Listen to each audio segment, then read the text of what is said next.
आज के मीटिंग के बारे में जानना चाहें। हम लोग 28 फरवरी से रसना मिल चलाने के लिए जन जागरण चला रहे हैं। जनता की भावनाओं को जानने की कोशिश किया गया।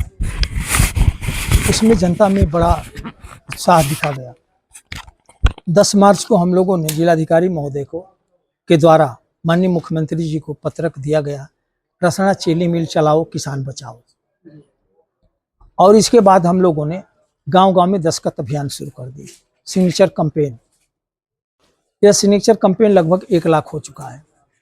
तो हम लोगों ने कहा अब इसे 2 लाख करना है और जनपद के अन्य गाँव में भी पहुंचा जाए, क्योंकि जनता में एक जिज्ञासा है। जिले में कोई उद्योग है नहीं, कोई फैक्ट्री कारखाना है नहीं, तो इसलिए इस बागी जिला में एक भी उद्योग न रहे तो हमें नहीं लगता है कि उन क्रांतिकारियों के प्रति श्रद्धांजलि होगी जिन्होंने अपना सब कुछ न्यौछावर कर दिया। इसलिए हम लोग आज उसकी समीक्षा किए हैं और ये डिसाइड हुआ कि एक बार 10 अगस्त को हम लोग पुनः यहाँ बैठेंगे, जिसमें जो तारीख घोषित हुई है कि 17 तारीख को रसना चीनी मिल से और जिलाधिकारी महोदय के कार्यालय तक पैदल हम लोग जाएंगे। हजारों लोग रास्ते में एक दिन यात्रा का पड़ाव होगा।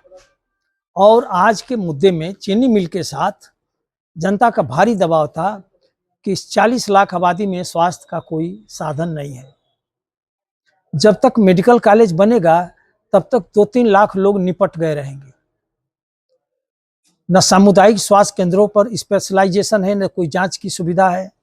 जिला हेडक्वार्टर पर भी न न्यूरो का डॉक्टर है, न हार्ट का डॉक्टर है, न न्यूरोलॉजी का डॉक्टर है, न ही किडनी का और लीवर का डॉक्टर है। सब डम पड़ा हुआ है और ये आज से नहीं पड़ा है, ये बरसों की खेल है इस जिले में। अब बरसों से लोग ये तमाशा देख रहे हैं। मैं समझ नहीं पाता कि क्यों इतनी संवेदनहीनता है। अपने जिला के लोग प्राइवेट में जाकर के पैसा दे रहे हैं, मऊ में, बनारस में, लखनऊ में, बलिया में। बलिया में भी एक्सरे रोज नहीं चलता है 24 घंटे। ये 2-3 साल से 1 बजे बंद हो जाता है। जिम्मेदार कौन है सर? स्वास्थ्य विभाग को लेकर जिम्मेदार कौन है? जिम्मेदार हम सारे जनप्रतिनिधि भी हैं। विभाग की क्या हैसियत होती है, तनख्वाहिया की कितनी औकात होती है, पत्रकार महोदय, वी पीपुल आर रिस्पॉन्सिबल। जनता के साथ साथ वर्तमान में आपकी भाजपा सरकार है, तो इस दुर्व्यवस्था के जिम्मेदार आप किसको मानते हैं? मैं आपको तो एक शब्द में उत्तर दे दिया। किसी की भी सरकार रही हो, political workers are very responsible. किसी की भी गवर्नमेंट रही हो, हमने जनता से कसम खाई है ना कि आपको दवा देंगे, पढ़ाई देंगे, लिखाई देंगे, सुरक्षा देंगे। हमने कहकर वोट लिया है ना, हम दे क्या रहे हैं? आप बताओ, आप रसना में हैं, यहाँ न हार्ट का डॉक्टर है, न किडनी का डॉक्टर है, न सर्जन है। यहाँ पर 3 दिन के लिए बच्चा का डॉक्टर आता है, अस्पताल है। आयुष्मान के डॉक्टरों को कहीं एक खड़ा करके अस्पताल चला रहे हैं। उस आयुष्मान के डॉक्टर से इस देश के मंत्री, आईएएस, आईपीएस पार्टियों के पदाधिकारी दवाई कराएंगे अपनी। फिर जनता के साथ दो आंख क्यों? इस विषय पर आप सीएम से भी मिले। चीनी मिल खुलवाने के साथ एक इस बात पर सवाल कर रहा हूँ कि आप वर्तमान में परिवहन मंत्री जी से सबसे मिले, तो भाजपा के विधायक सबसे अनुरोध किया हूँ। तो इस पर और 12 मार्च को कि 10 मार्च को पत्रक भी दिए, तो कुछ जवाब आया कि नहीं? एक जवाब आया था जो मैंने अपने आवास पर प्रभारी मंत्री दयालु मिश्रा जी को दी। उन्होंने माननीय मुख्यमंत्री जी के यहाँ दिया था। वहां से उत्तर आया कि इसमें कार्रवाई करने के लिए गन्ना निगम को भेजा गया है।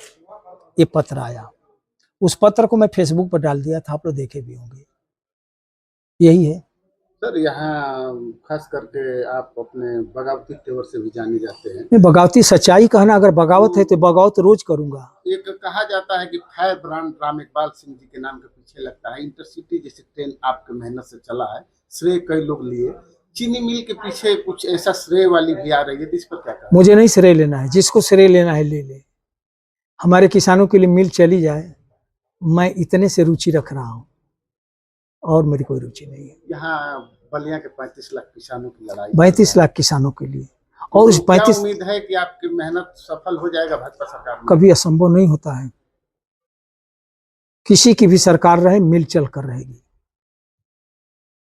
योगी जी का जो कार्यकाल है, अब तो दूसरे बार, ये कैसा रहा आपके नजर में? नो कमेंट, पब्लिक बताएगी और आप लोग बताएंगे। सर सरकारी विद्यालयों को बंद किया जा रहा है, मत किया जा रहा है, इस पे क्या कहेंगे? सस्ती शिक्षा, खुली दाखिला, ये होना चाहिए। अभी तो साक्षर भी सब लोग नहीं हुए हैं। जी। ऐसा क्या कारण है कि विपक्ष वाला काम आपको करना पड़ रहा है? कई मुद्दों को उठा रहे हैं। कभी कभी ऐसा होता है ना कि गांव में भी किसी लड़के अपने पिता के साथ दुर्व्यवहार कर देते हैं, तो उसकी भी मदद हम लोग करने जाते हैं। विपक्ष के मौन होने का कारण क्या है? अब विपक्ष का उत्तर मैं कैसे दे पाऊंगा, आप समझें। अगर कलेक्टेड जाते आप हैं, सरकार में रहते हैं तो ऐसा है कि आपकी बात को नहीं सुना मैं जाता। सरकार के खिलाफ नहीं बोलता हूँ, मैं जनता की बात बोलता हूँ बस। कुछ लोग सर प्रश्न उठाए थे आपके ट्रैक्टर वाले पर कि आप सरकार में अपनी बात खुद मनवा लेते। मैं सरकार में नहीं हूँ, सरकार में माननीय लोग होंगे। अगर मैं सरकार में होता और हाउस में जनता मुझे भेजी होती तो इतिहास कुछ और होता। एक बार आपने भेजा और मायावती जैसे ताकतवर मुख्यमंत्री को हाउस के बदौलत नहीं, जनता के बदौलत पलट दिया गया। और कोई प्रमाण चाहिए? अगर आपकी ये प्रस्ताव जो आप कलेक्टेड जाएंगे 17 तारीख को, जो प्रस्तावना रखे हैं 17 तारीख को कलेक्टेड में जाएंगे, ज्ञापन देंगे, अगर वहां से अगर आपको आश्वासन नहीं मिलता है तो उसके बाद क्या करेंगे? उसके बाद फिर जनता को जगाएंगे।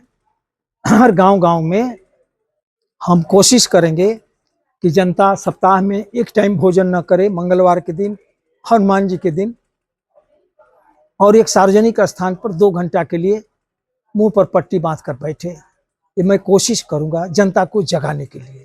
अब सारा प्लान आज ही मत पूछ लीजिए, मिल को चलाना है, इतने से मतलब रखा जाए।